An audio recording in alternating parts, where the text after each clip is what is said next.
अस्सलाम वालेकुम, मैं आतिफ़ रज़ाक कनाडा से। अक्सर लोग मेरे से पूछते हैं कि कनाडा कैसे आया जा सकता है, जिसमें से ज़्यादातर सवाल ये होता है कि क्या हमें पाकिस्तान बैठकर कनाडा के लिए जॉब मिल सकती है। अगर हमें उधर ही बैठकर जॉब यहाँ पर मिल जाए, हमें वर्क वीज़ा मिल जाए, वर्क परमिट मिल जाए, तो हम कनाडा आसानी से आ सकें। तो ये वीडियो आज ख़ास तौर पर उनके लिए है जो वर्क परमिट का सवाल करते हैं, वर्क परमिट हासिल करने के लिए कोशिश करते हैं। मैं इस वीडियो में वो चीज़ें बताऊंगा जो हो सकती हैं, और जो नहीं हो सकती वो भी बताऊंगा, ताकि आप उसकी तरफ सोचें नहीं, उसकी तरफ सवाल ना करें, क्योंकि पाकिस्तान के अंदर बैठकर यहाँ का कनाडा का वर्क परमिट हासिल करना, यहाँ पर जॉब हासिल करना ऑलमोस्ट इम्पॉसिबल है। वो इम्पॉसिबल कैसे है वो मैं आपको बताऊंगा। फॉर एग्ज़ाम्पल, यहाँ पर कोई एम्प्लॉयर है, और एम्प्लॉयर अगर है भी आपका कोई अपना, कोई चाचू है, कोई मामू है किसी का, जिसकी यहाँ पर कोई बिज़नेस है, वो आपको जॉब दे भी देते हैं। वो आपको जॉब दे देते हैं, आपको जॉब लेटर जारी कर दिया जाता है। ये मैं उनकी बात कर रहा हूँ जिनका यहाँ पर कोई मौजूद है। जिनका नहीं मौजूद, उनको पहले जॉब ढूंढनी पड़ती है, वहाँ पर बैठ कर अप्लाई करना पड़ता है। वो भी एक बड़ा मुश्किल काम है कि इतनी दूर बैठकर विदाउट फिज़िकली इंटरेक्शन के आपको जॉब मिल जाए। ये एक बड़ा मुश्किल काम है। लेकिन मैं अभी उनकी एग्जांपल दे रहा हूँ जिनका अगर कोई मौजूद हो, वो उनको लेटर भेज दें। तब आगे क्या होगा? एम्प्लॉयर ने तो आपको लेटर भेज दिया, जॉब दे दी, लेकिन अब वीज़ा एम्प्लॉयर ने नहीं देना। आपका वीज़ा सिर्फ जॉब के ऊपर, आपने कनाडा नहीं पहुंच जाना जॉब लेटर के ऊपर, बल्कि आगे वीज़ा की प्रोसेसिंग है। जब वीज़ा की प्रोसेसिंग होगी तो दरमियान में इमिग्रेशन ऑफिसर भी आएगा, जो आपकी चीज़ें चेक करेगा, जो आपके मामलात को देखेगा, आपके केस को देखेगा। जब उसके पास केस जाता है इस सूरत में, तो वो ये देखता है कि ये जो एम्प्लॉयर है इसको अभी चाहिए, एम्प्लॉई अभी चाहिए, यानी कि जॉब इसने अभी क्रिएट की है, इसे अभी बंदा चाहिए। लेकिन जो वीज़ा का प्रोसेस है उसमें 4 से 6 महीने लगेंगे। तो ये इतना वेट क्यों करेगा इस बंदे को, और उसने पाकिस्तान या इंडिया से ही क्यों बुलवाना है बंदा? ऐसी कौन सी ऐसी स्पेशल जॉब क्रिएट हो गई है? वो ये सारी चीज़ें देखेगा कि यहाँ पर लोग ख़त्म हो गए हैं, यहाँ पर मौजूद नहीं हैं, यहाँ पर यहाँ के लोकल लोग हैं, फिर काफ़ी इमिग्रेंट्स मौजूद हैं, तो क्या वो उनको हायर नहीं किया जा सकता? तो ये सारी चीज़ें आपके केस को बहुत ज़्यादा वीक बना देती हैं, और इसके चांसेस ऑलमोस्ट 1% से भी कम रह जाते हैं कि आपको वहाँ बैठकर जॉब मिले, वहाँ बैठकर आपको जॉब मिल भी जाए तो वीज़ा मिले। तो ये तो आप सवाल करना छोड़ दें कि पाकिस्तान में बैठकर आपको वर्क परमिट मिले, तब आपका वीज़ा लगे कनाडा के लिए। तो इसकी पॉसिबिलिटी जो है वो बहुत ही कम रह जाती है, तकरीबन 1% रह जाती है, क्योंकि इस तरह के केसेस बहुत ही कम पहले होते होंगे। लेकिन अब कनाडा ने काफ़ी चीज़ें आसान कर दी हैं। वो मैं आगे चलकर आपको बताता हूँ वन बाय वन कि वो क्या हैं। उसमें कनाडा ने आसानी ये की है कि अगर यहाँ पर परमानेंट रेजिडेंसी जिसके पास है, वो उसको जॉब ऑफ़र नहीं होती, एम्प्लॉयर उसको नहीं रखता, तो आसानी ये कर दी है कि अगर जो विज़िट वीज़ा के ऊपर भी लोग आए हुए हैं, वो भी जॉब हासिल कर सकते हैं। ये जो एम्प्लॉयर है, इन्हें एक लेटर दिया जाता है जिसे LMIA कहा जाता है। ये अथॉरिटी होती है जब वो एम्प्लॉयर गवर्नमेंट से रजू करते हैं कि हमें वर्कर्स चाहिए, तो उन्हें LMIA लेटर जारी किया जाता है। जब एम्प्लॉयर के पास LMIA लेटर आ जाता है तो उसकी स्वाबदीद है, उसके ऊपर है कि वो किस को जॉब के ऊपर रखता है। एम्प्लॉयर को भी अपना फ़ायदा देखना है। एम्प्लॉयर का फ़ायदा विज़िटर वीज़ा पे आए हुए लोगों को जॉब पर रखने का ये है कि उसे पता है कि ये लंबे अरसे तक, यानी कि 2 साल तक मेरे साथ कॉन्ट्रैक्ट साइन करेंगे, मेरे साथ जॉब के ऊपर रहेंगे।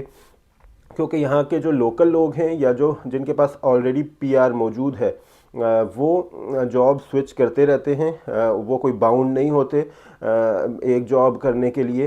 तो हो सकता है वो एम्प्लॉयर आपको 1 महीने की कोई ऐसी जॉब हो, 1 महीने की ट्रेनिंग दे, उसके ऊपर ख़र्चा करे, उसके ऊपर अपना टाइम वेस्ट करे, और पता चले कि जो जिसको जॉब पर रखा है वो 1 महीने 2 महीने के बाद वो जॉब छोड़कर चला जाता है। तो एम्प्लॉयर को ये नुकसान होगा ट्रेनिंग देने का, उसके टाइम का। तो एम्प्लॉयर भी अपना फ़ायदा सोचता है। तो एम्प्लॉयर की कोशिश होती है कि कोई ऐसा उसको बंदा मिले जो उसके साथ लंबे अरसे तक चले। तो उसके लिए सबसे आसान चीज़ जो होती है, जो विज़िटर वीज़ा पे आए हुए लोग होते हैं उनको प्रेफर किया जाता है। तो कनाडा के अंदर आपके लिए ये आसानी मौजूद है कि अगर आप विज़िटर वीज़ा पर आते हैं, यहाँ आकर आप एम्प्लॉयर ढूंढते हैं, यहाँ पर अपने कनेक्शंस बनाते हैं, नेटवर्किंग बनाते हैं। नेटवर्किंग से मुराद है कि आप रेफरेंस ढूंढते हैं, लोगों से बातचीत करते हैं, जॉब्स ढूंढते हैं, और यहाँ पर आपको बेतहाशा एम्प्लॉयर्स, बेतहाशा इस किस्म की जॉब्स मिलेंगी। एम्प्लॉयर्स बैठे हुए हैं क्योंकि उनने अपना फ़ायदा भी देखना है। एक फ़ायदा तो मैंने ये बताया कि उनको ऐसा बंदा मिलेगा जो उनके साथ लंबे अरसे के लिए काम करेगा। दूसरा फ़ायदा ये होता है कि एम्प्लॉयर आपसे कुछ पैसे चार्ज भी करता है इस जॉब देने के। बहुत कम केसेस में, बहुत ही कम केसेस में ऐसा होगा कि कुछ ऐसे केसेस हुए हैं कि फ्री जॉब्स लोगों को मिली हैं, क्योंकि एम्प्लॉयर को डिमांड शदीद थी, उसको बहुत जल्द चाहिए था जॉब के लिए बंदा। लेकिन ज़्यादातर केसेस में ऐसे होता है कि एम्प्लॉयर इसके पैसे भी चार्ज करेगा। उनके मुख्तलिफ़ डिमांड्स होती हैं जो मुख्तलिफ़ तरीक़ों से आप उनको अदा करते हैं, वो आपने उनके साथ डील करनी है। लेकिन ये भी फ़ायदा एम्प्लॉयर को होता है कि वो आपसे पैसे चार्ज करते हैं।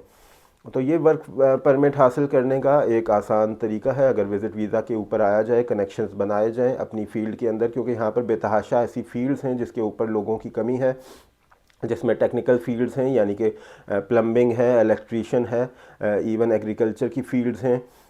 इसके अलावा कुछ लोगों का अकाउंट्स का बैकग्राउंड था, उनको अकाउंट्स के अंदर भी जॉब मिली, कुछ को स्टोर्स के अंदर, मुख्तलिफ़ जगहों के अंदर जॉब्स मिलती हैं। तो आपने यहाँ पर आकर अप्लाई करना है, लोगों से कनेक्शंस बनाने हैं, इस तरह के लोग ढूंढने हैं, क्योंकि एम्प्लॉयर्स कई बार ऐसा होता है उनको लोग मिल नहीं रहे होते, वो इधर उधर से पूछ रहे होते हैं, ढूंढ रहे होते हैं। तो आप ने उन लोगों से कनेक्ट करना है, और उसमें मैं ये रेकमेंड करूँगा कि यहाँ पर कंसल्टेंट्स जो हैं आप उनसे मदद ना लें। उस वक्त मदद लें जब आपको हो कि यहाँ पर आपका काम नहीं बन रहा, क्योंकि आप जब कंसल्टेंट से मदद लेंगे तो उसमें ये होगा कि एक तो आपने एम्प्लॉयर को पैसे देने हैं, फिर कंसल्टेंट को अलग से फ़ीस देनी होगी, फिर उनकी और लवाजमात होंगे, तो आपके ये पैसे ज़्यादा लगेंगे, क्योंकि आपने एम्प्लॉयर को भी पैसे देने होते हैं जो जॉब वो आपको ऑफ़र करता है उसके बदले में। फिर आपने कंसल्टेंट को अलग से फ़ीस देनी है, और आपके ख़र्चे होंगे। तो ये ख़र्चा बचाने के लिए अगर आपके पास इतना पैसे नहीं हैं तो आप कोशिश करें कि पहले ख़ुद अपनी नेटवर्किंग करें, अपने कनेक्शंस बनाएं यहाँ पर आकर। लेकिन जब आपको लगता है तो यहाँ पर जो ऑथेंटिक कंसल्टेंट्स हैं, ऑथेंटिक लोग हैं, उनसे ज़रूर रब्ता करें बेहतर एडवाइस के लिए। इसके अलावा वर्क परमिट जो है वो आपका अगर एक्सपायर हो जाता है, आपका ये सवाल भी हो सकता है, तो उसके बाद क्या किया जाता है। उसके बाद भी कनाडा के यहाँ पर बड़े आसान लॉज बना दिए गए हैं, बड़ा आसान तरीक़ाकार बना दिया गया है, जिसको फ्लैग पोल कहा जाता है। फ्लैग पोल ये है कि अगर आपका वर्क परमिट एक्सपायर हो रहा है तो आपने ये स्टडी परमिट और वर्क परमिट के लिए ऐसा किया जाता है, उन्हें रिन्यू करने के लिए, कि फ़्लैग पोल का एक निज़ाम है। फ़्लैग पोल ये है कि आपने कनाडा और अमेरिका का बॉर्डर साथ है, तो आपने बॉर्डर पर जाना है, अमेरिका के अंदर से आपने घूमकर वापस कनाडा आ जाना है। इसको फ्लैग पोलिंग कहते हैं, यानी कि आपने कनाडा का एग्ज़िट लिया और आप वापस घूमकर कनाडा आ गए। इसके लिए आपको अमेरिका का वीज़ा या कोई ऐसा परमिट नहीं चाहिए, बस आपने अथॉरिटीज़ से अप्लाई करना है। इसके लिए अथॉरिटीज़ जो बॉर्डर अथॉरिटीज़ हैं वो आपको डॉक्यूमेंटेशन चेक करने के बाद, आपको ये प्रोसेस 20 से 30 मिनट का प्रोसेस है वो होता है। उसके बाद आपका वर्क परमिट जो है वो रिन्यू हो जाता है।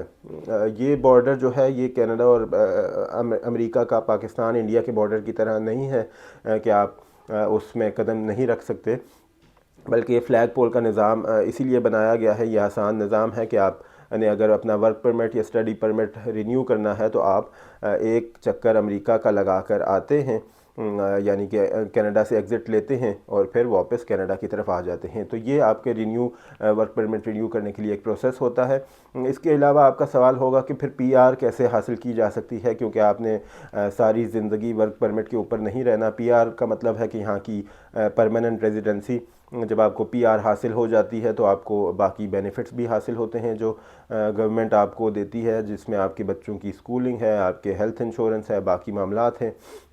तो आपको पीआर कैसे हासिल हो सकती है? वर्क परमिट हासिल करने के बाद आप जब एम्प्लॉयर के साथ 2 साल का आपका कॉन्ट्रैक्ट है, जब आपका 1 साल पूरा हो जाता है तो आप फिर एलिजिबल होते हैं पीआर के लिए अप्लाई करने के।